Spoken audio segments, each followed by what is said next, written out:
Israel's ambassador to Azerbaijan, George Deek, expressed gratitude to Baku for its cooperation in the fight against terrorism, following the fatal shooting of 2 Israeli diplomats in Washington on May 21.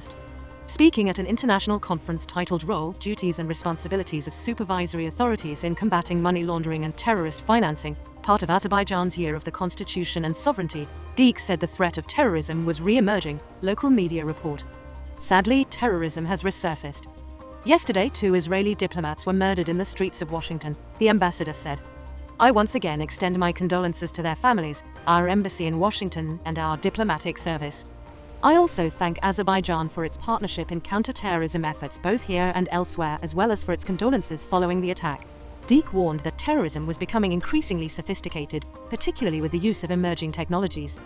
Artificial intelligence and modern technologies, while full of potential, pose a serious threat when in the hands of terrorists, he said. Highlighting growing ties between the two countries, Deek noted that bilateral relations, especially in the fields of security and counterterrorism, had deepened and expanded in recent years.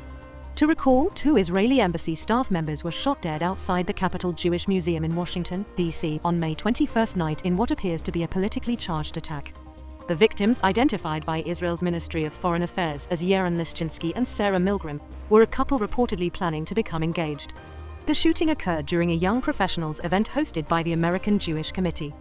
The suspect, 31-year-old Elias Rodriguez from Chicago, allegedly posed as a bystander before surrendering to police, shouting "Free, Free Palestine," as he was arrested. Authorities say the suspect is in custody and has taken responsibility for the attack.